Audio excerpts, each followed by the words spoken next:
ನಮಸ್ಕಾರ. Welcome back to my channel. Friends, ಬರ್ರಿ ಇವತ್ತು ನಿಮ್ಮ ಜೊತೆ ಭಾಳ ಮಸ್ತಾಗಿರುವಂಥ ಒಂದು ರೆಸಿಪಿನ ಶೇರ್ ಮಾಡ್ಕೋಬೇಕಂತ ಬಂದೇನಿ. ವಿಡಿಯೋನ ಸ್ಟಾರ್ಟ್ ಮಾಡೋಣ. ಫ್ರೆಂಡ್ಸ್, ವಿಡಿಯೋ ನೋಡೋಕ್ಕಿಂತ ಮೊದಲು ಪ್ಲೀಸ್ ಒಂದು ಲೈಕ್ ಮಾಡಿ, ಶೇರ್ ಮಾಡಿ, ಕಮೆಂಟ್ ಮಾಡಿ. ಹೊಸದಾಗಿ ನೋಡೋರೆಲ್ಲ ನನ್ನ ಚಾನಲ್ನ ಸಬ್ಸ್ಕ್ರೈಬ್ ಮಾಡಿಕೊಂಡು ಸಪೋರ್ಟ್ ಮಾಡಿ. ಫ್ರೆಂಡ್ಸ್, ಭಾಳ ಮಸ್ತಾಗಿರುವಂಥ ರೆಸಿಪಿ ಯಾವುದಂತ ನಿಮ್ಮ ಜೊತೆ ಶೇರ್ ಮಾಡ್ಕೊತಾನೆ ನೋಡಿರಿ. ಯಾವುದಂದ್ರೆ ಕಾಜು ಮಸಾಲಾನ ಮಾಡೋದು ಯಾವ ರೀತಿ ಅಂತ ತೋರಿಸ್ತೀನಿ ಬರ್ರಿ. ಫಸ್ಟಿಗೆ ಒಂದು ಬಾಳ್ಗಿನ ಇಟ್ಕೊಂಡು ಉರಿನ ಇಟ್ಕೊಂಡು ಬಾಳ್ಗಿ ಕಾದ ನಂತರ ಸ್ವಲ್ಪ 1.5 ಚಮಚದಷ್ಟು ತುಪ್ಪನ ಹಾಕಿ ಅದ್ರಾಗ ಒಂದು ಬೌಲ್ನಷ್ಟು ಗೋಡಂಬಿನ ಹಾಕಿ ಸಣ್ಣ ಉರಿ ಒಳಗನ ಹುರ್ಕೋಬೇಕು. ಕೆಂಪಾಗುತ್ತಾ ನಾನು ಪೂರ ಹೊತ್ಸಕ್ಕೆ ಹೋಗಬೇಡ್ರಿ, ಲೈಟಾಗಿ ಕೆಂಪಾಗಲಿ. ತೀರಾ ಹೊತ್ತಿದ್ರೂ ಎಲ್ಲ ಗೋಡಂಬಿ ಹೊತ್ತಿ ಬಿಡ್ತಾವೆ. ಸಣ್ಣ ಉರಿ ಒಳಗನ ಹುರ್ಕೋರಿ. ಇದಕ್ಕೆ ಏನೇನು ಬೇಕಂದ್ರೆ ಉಳ್ಳಾಗಡ್ಡಿ, ಟೊಮೆಟೊ, ಬೆಳ್ಳುಳ್ಳಿ ಎಲ್ಲನೂ ಪೇಸ್ಟ್ ಮಾಡ್ಕೋಬೇಕು. ಈಗ ಇವು ಕೆಂಪಗೆ ಹಾಕಕತ್ತು ನೋಡ್ರಿ. ಫಸ್ಟ್ ಇವನ್ನ ತೆಗೆದಿಟ್ಕೊಂಬಿಡೋಣ. ಸ್ವಲ್ಪ ಮಸಾಲಕ್ಕೂ ಹಾಕಬೇಕು, ಆಮೇಲೆ ಸ್ವಲ್ಪ ರುಬ್ಬಾಕ ಹಾಕೋಬೇಕು ನೋಡ್ರಿ. ಈಗ ಸ್ವಲ್ಪ ಕಲರ್ ಚೇಂಜ್ ಆದವು ನೋಡ್ರಿ. ಪೂರ ಇವನ್ನ ಒಂದು ಪ್ಲೇಟಿಗೆ ತಗೊಂಬಿಡೋಣ. ಹೊತ್ತಿಸ್ಬೇಡ್ರಿ. ಮತ್ತು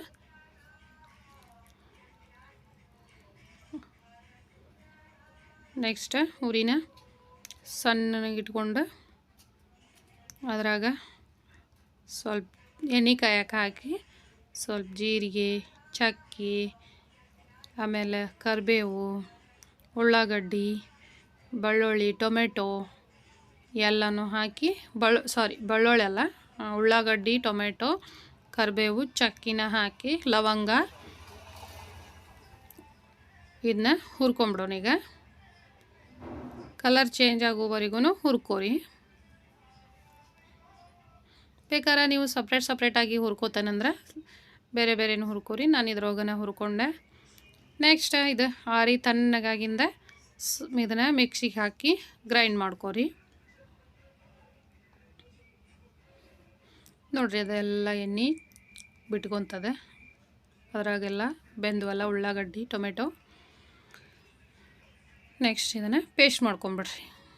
ಅದಕ್ಕೆ ಸ್ವಲ್ಪ ಇದನ್ನು ಪೇಸ್ಟ್ ಮಾಡ್ಕೊಂಡಿಂದ ಇದ್ರಾಗ ಗೋಡಂಬಿನ ಹಾಕ್ಬೇಕು.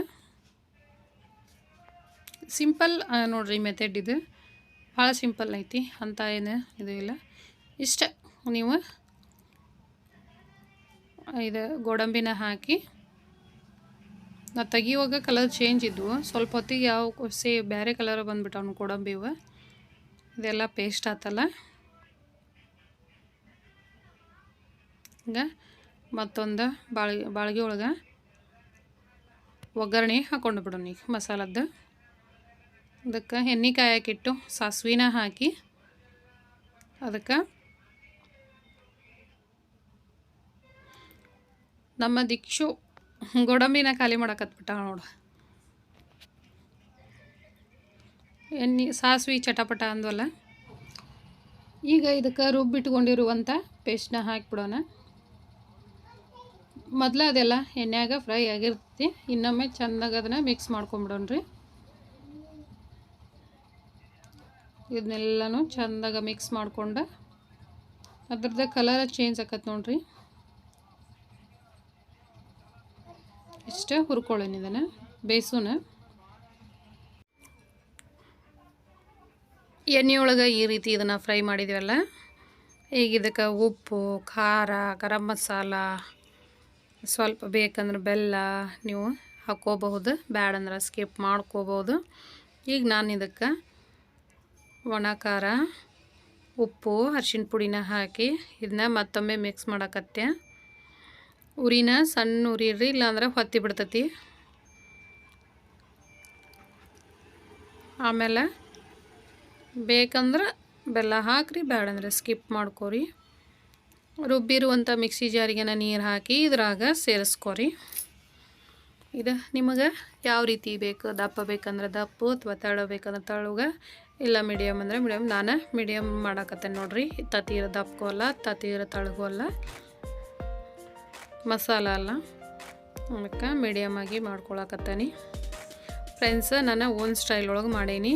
ಯಾವುದೋ ಹೋಟೆಲ್ ಸ್ಟೈಲ್ನಲ್ಲಿ ಆಗಲಿ ಬೇರೆ ಸ್ಟೈಲ್ ಒಳಗೆ ಮಾಡಾಕತ್ತಿಲ್ಲ. ಮದುವೆ ಮನೆ ಶೈಲಿ ಅದು ಅಂತೇಳಿ ಅಂತಿರ್ತಾರಲ್ಲ, ಆ ಟೈಪ್ ಮಾಡತ್ತಿಲ್ಲ. ನನಗೆ ಹೆಂಗೆ ಬರ್ತದೆ ಹಂಗೆ ಮಾಡೀನಿ. ಯಾವ ರೀತಿ ಆಗೈತಿ ಅಂತೇಳಿ ನೀವು ಕಮೆಂಟ್ ಮಾಡಿ ತಿಳಿಸ್ರಿ ಫ್ರೆಂಡ್ಸ. ಈಗ ಇದು ಕುದಿ ಹತ್ತತ್ತಲ್ಲ, ಈಗ ಏನೈತಲ್ಲ ನಾವು ಹುರಿದಿಟ್ಕೊಂಡಿರುವಂಥ ಗೋಡಂಬಿನ ಇದಕ್ಕೆ ಸೇರಿಸ್ಕೊಂಬಿಡೋಣ. ಇದೆಲ್ಲ ಉಪ್ಪು ಖಾರ ಎಲ್ಲ ಮಿಕ್ಸ್ ಆತಲ್ಲ, ಈಗ ಇದನ್ನು ಸೇರಿಸ್ಕೊಂಬಿಡೋಣ.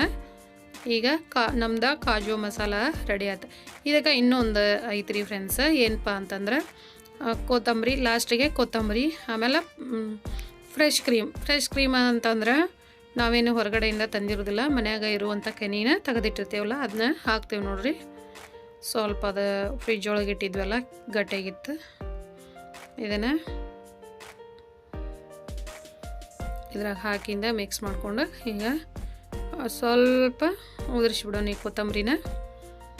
ಈಗ ನಮ್ಮದು ಸಿಂಪಲ್, ಟೇಸ್ಟಿ ಮತ್ತು ಸ್ಪೈಸಿಯಾಗಿರುವಂಥ ಕಾಜು ಮಸಾಲ ರೆಡಿ ಆಯ್ತು ನೋಡ್ರಿ.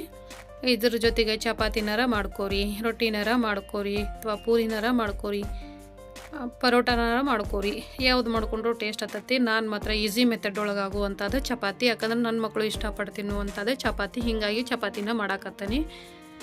ಆಮೇಲೆ ಮೈದಾನು ಜಾಸ್ತಿ ಬಳಸಬಾರ್ದಲ್ಲ, ಸ್ವಲ್ಪ ಎಷ್ಟು ಅವಶ್ಯ ಇರ್ತೈತೆ ಅಷ್ಟು ಬಳಸ್ಬೇಕು. ಹೆಚ್ಚಿಂದ ಬಳಸಿದ್ರೆ ಅದಕ್ಕೆ ಇದು ಜಾಸ್ತಿ ಆಕತಿ, ಫ್ಯಾಟ್ ಜಾಸ್ತಿ ಆಕತಿ ಅನ್ನೋದಕ್ಕೋಸ್ಕರ. ಆಮೇಲೆ ನಾವು ಏನು ಬಳಸ್ಬೇಕಂದ್ರೂ ಸ್ವಲ್ಪ ಸೊಪ್ಪು, ಕಾಳು, ಹೆಲ್ದಿಯಾಗಿರುವಂಥ ಫುಡ್ಡು ಬಳಸ್ಬೇಕು. ರೊಟ್ಟಿನ ತಿನ್ಸಕ್ಕೆ ಕಲಿಸ್ಬೇಕು ಮಕ್ಕಳಿಗೆ, ಯಾಕಂದ್ರೆ ಈಗಿನ ಎಣ್ಣೆ ಆಯ್ತು, ಈಗಿನ ಹಿಟ್ಟಾಯ್ತು, ಯಾವುದೂ ಸರಿ ಇಲ್ಲ. ಅದ್ರಾಗ ನಾವು ಮಿತವಾಗಿ ಬಳಸ್ಕೋಬೇಕು. ಮಕ್ಕಳಿಗೂ ಹೆಲ್ದಿಯಾಗಿ ಮನೆಯಲ್ಲೇ ರೆಡಿ ಮಾಡಿ ಕೊಡುವಂಥದ್ದನ್ನು ರೂಢಿ ಮಾಡ್ಕೊಳ್ಬೇಕು ರೀ. ಇವೆಲ್ಲ ಸಿಂಪಲ್ಲಾಗೇ ಇರ್ತಾವೆ, ಆದರೂ ನಮಗೆ ಮಾಡೋಕ್ಕೆ ಬರೋಂಗಿಲ್ಲ ಅಂಥೇಳಿ ನಾವು ಹೋಟೆಲ್ನಾಗ ಇಷ್ಟಪಡೋದು ಭಾಳ. ಅದನ್ನು ನಾವು ಒಮ್ಮೆ ಮನೆಯೊಳಗೆ ಯಾವ ರೀತಿ ಮಾಡ್ಬೇಕಂತ ನಮ್ಮ ಸ್ಟೈಲ್ ಒಳಗೆ ಮಾಡಿದ್ರೂ ಅವು ಚಲೋನ ಹಾಕಿರ್ತೈತೆ, ಅವ್ರಿಗಿಂತ ಮಸ್ತಾಗಿರ್ತೈತಿ. ಆದರೂ ನಾವು ಮಾಡೋಕೆ ಹೋಲ್ವಿ. ನಾವು ಇರಲಿ ಅಂಥೇಳಿ ಮಾಡಿ ನೋಡಿದೆ. ಟೇಸ್ಟ್ ಅಂತೂ ಮಸ್ತ್ ಅಂದ್ರೆ ಮಸ್ತಾಗಿತ್ತು ರೀ. ಮಕ್ಕಳ ಸಲುವಾಗಿ ಸ್ವಲ್ಪ ಖಾರ ಕಡಿಮೆ ಹಾಕ್ಕೊಂಡಿದ್ದೆ. ನಮ್ಮ ಟೇಸ್ಟ್ ಹೆಂಗೆ ಅನುಗುಣವಾಗಿರ್ತೈತಿ ಆ ರೀತಿ ಮಾಡ್ಕೊಂಡ್ಬಿಟ್ರೆ. ಈಗ ನಾವು ಪೂರಿನೇ ಮಾಡ್ಕೋಬೇಕಂತೇನಿಲ್ಲ, ಪರೋಟನ, ತಂದೂರಿ ರೊಟ್ಟಿ ಅವೇನು ಬೇಕಾಗಿಲ್ಲ. ಚಪಾತಿನ ಮಸ್ತಾಗ ನಮ್ಗೆ ರೋಸ್ಟಾಗಿ ಮಾಡಿಕೊಂಡು ಬೇಯಿಸ್ಕೋಬೋದು. ಮೆತ್ತಗೆ ಬೇಕಂದ್ರೆ ಮೆತ್ತಗೂ ಮಾಡ್ಕೋಬೋದು. ಮಸ್ತ್ ಅಂದ್ರೆ ಮಸ್ತ್ ಆಕವು ನೋಡ್ರಿ. ಮಾಡಿರಿ, ತಿನ್ನಿರಿ. ಟೇಸ್ಟ್ ಹೆಂಗಾಯ್ತು, ನಾ ಮಾಡಿದ್ದ ರೆಸಿಪಿ ಯಾವ ರೀತಿ ಆಯ್ತು, ನಿಮ್ಗೆ ಹೆಂಗೆ ಇಷ್ಟ ಆಯ್ತಾ ಇಲ್ಲ ಅಂಥೇಳಿ ಕಮೆಂಟ್ ಮಾಡಿ ತಿಳಿಸ್ರಿ. ಬರ್ರಿ ಫ್ರೆಂಡ್ಸ, ಈಗ ನಾವು ಎಲ್ಲರೂ ಊಟ ಮಾಡೋಣ ಅಂಥೇಳಿ. ಫ್ರೆಂಡ್ಸ, ಈ ವಿಡಿಯೋ ಮಾಡೋ ಟೈಮ್ ಒಳಗೆ ಸರಿಯಾಗಿ ಬಂದೇ ಇಲ್ಲ ನೋಡ್ರಿ, ಸ್ವಲ್ಪ ಕಟ್ ಆಗಿಬಿಟ್ಟೈತಿ. ಹೀಗಾಗಿ ವಿಡಿಯೋದು ಏನಾರ ಪ್ರಾಬ್ಲಮ್ ಆದರೆ ಕ್ಷಮೆ ಇರಲಿ. ಚಪಾತಿ ಜೊತೆ ಕಾಜು ಮಸಾಲ ಮಸ್ತ್ ಟೇಸ್ಟ್ ಆಗಿತ್ತಂತ ನನ್ನ ಮಕ್ಕಳು ಇಷ್ಟಪಟ್ಕೊಂಡು ತಿಂದರೆ. ಇವತ್ತಿನ ನಮ್ಮ ಊಟಕ್ಕೆ ಕಾಜು ಮಸಾಲ ರೆಡಿ ಆಗೈತೆ ನೋಡ್ರಿ ಫ್ರೆಂಡ್ಸ್. ಯಾವ ರೀತಿ ಆಯ್ತು ಕಾಣಕತ್ತತಿ ಅಂಥೇಳಿ ನಿಮ್ಗೆ ಇಷ್ಟ ಆದ್ರೆ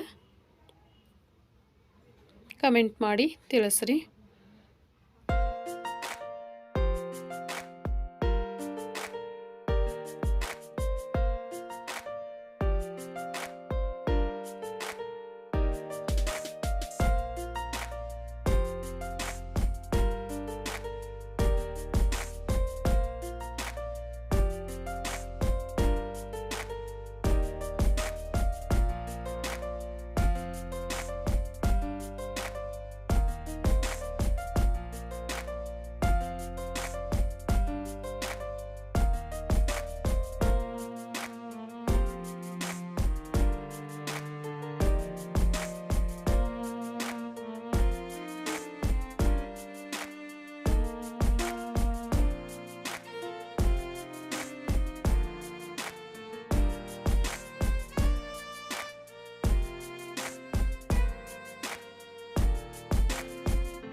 ಇವತ್ತಿನ ವಿಡಿಯೋ ನಿಮಗೆ ಇಷ್ಟ ಆದರೆ ಲೈಕ್ ಮಾಡಿ, ಶೇರ್ ಮಾಡಿ, ಕಮೆಂಟ್ ಮಾಡಿ. ಹೊಸದಾಗಿ ನೋಡೋರಲ್ಲ ನನ್ನ ಚಾನಲ್ನ ಸಬ್ಸ್ಕ್ರೈಬ್ ಮಾಡಿಕೊಂಡು ಸಪೋರ್ಟ್ ಮಾಡಿ.